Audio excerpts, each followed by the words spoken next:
Welcome once again to the Solid Signal podcast for the week of March 9th, 2020. You know, it's Cell Booster month over at solidsignal.com.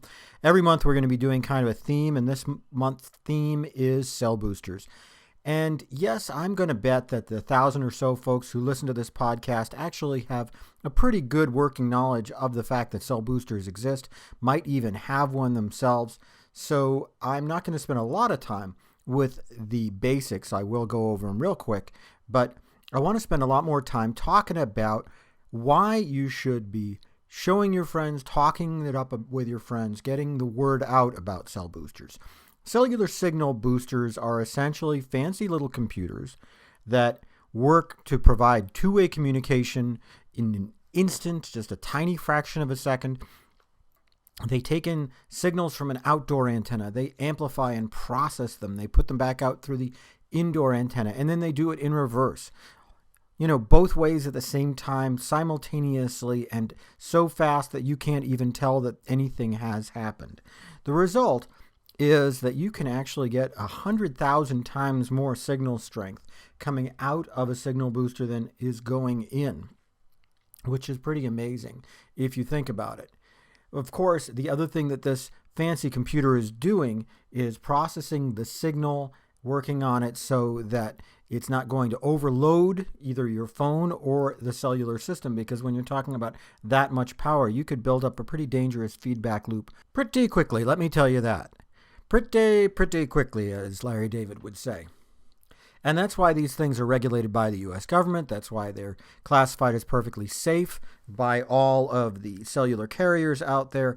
The fact is that there's really no downside to a cellular signal booster except for perhaps the one-time expense of buying one. And, you know, a lot is made of the fact that cellular signal boosters aren't cheap. That's right. You know, they're going to set you down back somewhere in the three figures, give or take. But is that really so scary? Is that really what's holding you back? Because, hey, come on, folks.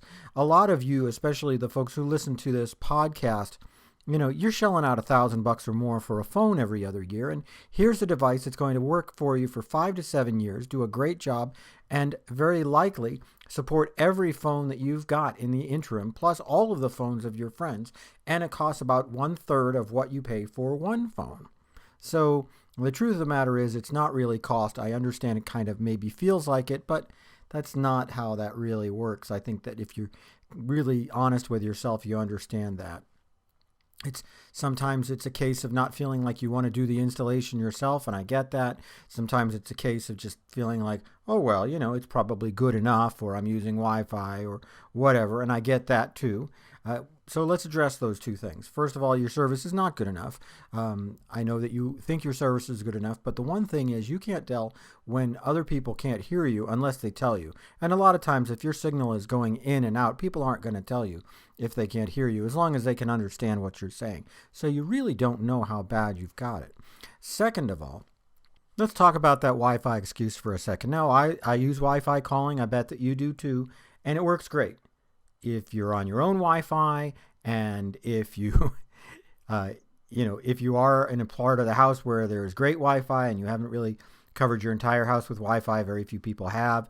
So Wi-Fi calling, as good as it is not going to be an acceptable substitute for having a good, strong cell signal indoors. You're going to have to give that Wi-Fi password to all of your friends or tell them to get on the guest network, whatever works. And you're going to have to make sure that when you are on a call that you stay in the reasonably good Wi-Fi zone of your own home. So you can't pick up and walk wherever you want. Not to mention the fact that if you go outside, you're going to lose that. And yeah, you'll get good cell service, but there's going to be a noticeable transition when it's going from Wi-Fi calling to cellular, and you don't want that. No, friends, a cellular signal booster is a much better choice. And that's why Solid Signal is doing Cellular Signal Booster Month, to try to give you an opportunity to save on your favorite booster, on the booster of your dreams, to emphasize some of the new products that are out there, which are better than they ever were before, and to give you the chance to really talk about what a cell booster is. If you've got one that you like, now all of a sudden there are other options you could upgrade, or more importantly, tell a friend about it, because really that's what this is about. I think that all of you probably know all the things that I already said, but do all of your friends know those things? Be a good friend. Explain that cellular signal boosters exist.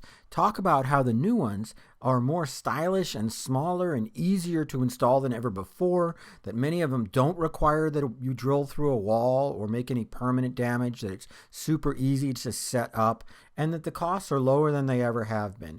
And when they start talking about 5G, you can explain to them that the truth is that 5G is coming. It'll be here probably by the end of the year in top-line phones, but 5G isn't the meat and potatoes of cell boosters. And if you're looking for good, solid voice coverage, fast data coverage, today's crop of 4G LTE cell boosters is exactly what you're going to need for the next 5 to 7 years. And 5 to 7 years out of a device that costs half or a third of what you're paying for a current phone, that's not so bad. Don't be just sticking on the sidelines because you think, okay, I'm going to wait for the 5G cell boosters. They're years away, my friends. Now is the time to get a cell booster that's going to hold you off until they are really here. That's really kind of the point, is to go to solidsignal.com, shop for a cellular signal booster for yourself or for someone else. Find out what the new tips and tricks and toys are, and get yourself into the world of cellular signal boosters. If you haven't, get a friend there if they're not there. And, hey, join the 21st century, because we all know that the cell phone is how we communicate today. And a device that just makes that connection better, come on, that's perfect. That's all I've got for the podcast for this week. Please like and subscribe. Everybody wins when you do that. And visit the Solid Signal blog for more cellular booster-related content, and shop at solidsignal.com. They keep the lights on here at the Solid Signal podcast, and I'm eternally grateful for that sort of thing. So give them a shot if you'd like to find the best in all sorts of consumer and professional technology. I'll talk to you again next week.